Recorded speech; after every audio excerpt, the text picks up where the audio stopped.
Hey guys, as everyone knows, part of the job description for being a business executive is a willingness to do just about anything for your company.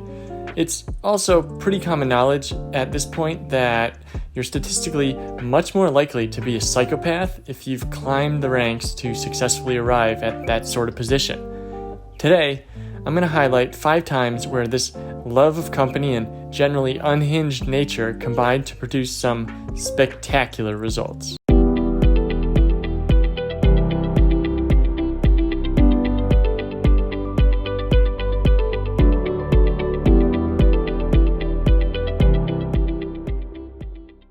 Number 1, the CEO on the Yahoo message boards.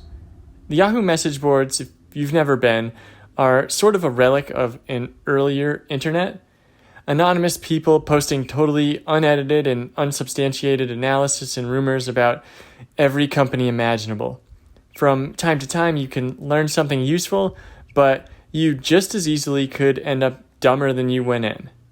In the late 1990s, a poster by the name of Yahoo started posting on the Whole Foods message board. Positioned as an unapologetic pumper, the poster predicted things over nearly a decade of existence, like shares going to 800 when they were at 47 and bashing competitors. Notably, the poster suggested that Whole Foods would never buy competitor Wild Oats for $8 per share because they'd be able to buy them out of bankruptcy later when the company inevitably failed. However, Yahoo was wrong. Whole Foods ended up offering to buy out Wild Oats for $18.50 per share. And when the government tried to block the acquisition on antitrust grounds, it was revealed that Yahoo was none other than Whole Foods CEO John Mackey. Suddenly, it made sense why the poster had been so obsessed with the company, even to the point of defending Mackey's haircut to another poster and saying they thought the haircut made Mackey look cute. Number 2, an electric duel. In the late 1800s, electricity was just beginning to be rolled out across America, and with it came a huge debate. Would America be powered by alternating current, AC, or direct current, DC? It was likely going to be a winner-takes-all situation, with Thomas Edison's Edison Electric supporting direct current and George Westinghouse Company backing alternating. It turned into a war about propaganda, and in this vein, Edison secretly allied with an engineer named Harold P. Brown.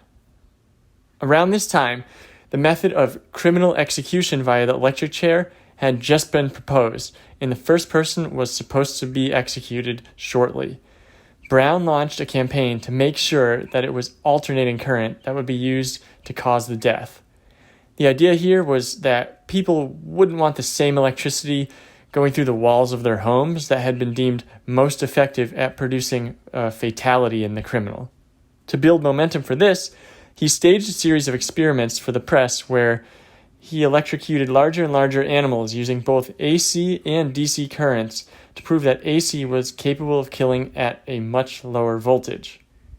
The climax of these demonstrations was a challenge that Brown made to Westinghouse. He proposed an electric duel. Each man would take turns shocking themselves while hooked up to either alternating or direct current, and they would keep raising voltages until one of them quit or was killed. Westinghouse declined, obviously, and the execution took place using AC current, but AC also became a standard across America. Number 3, trusting your product with your life. Trent Kimball is the CEO of the Texas Armoring Corporation. And, well, I don't know if there's really any story here, but man, he really believes in his product.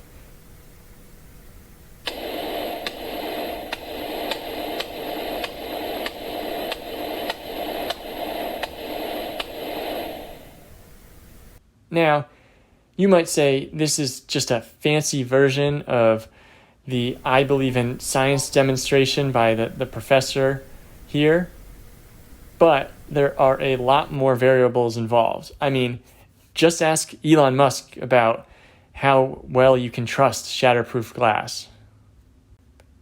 Number 4, cocaine is a hell of a financial instrument. John DeLorean, creator of the car from Back to the Future, as well as a host of other super cool car designs, and has started his own company, and things weren't going that well. The DCM-12, what people now know as just the DeLorean, was state of the art, but it was also way too expensive. It was much more expensive than even a Corvette at the time. And as a result, sales were struggling. He needed to figure out a way to keep his company afloat, so he did what anyone would do when they needed millions of dollars fast. He became a cocaine financier. According to the New York Times, he put up 40 of his $25,000 cars as collateral and then came into possession of 59 pounds of cocaine, a portion of a 220-pound deal worth approximately $24 million. The only problem was the deal was a sting operation. DeLorean's neighbor was a cocaine trafficker turned FBI informant, and he had heard that the CEO was desperate for cash.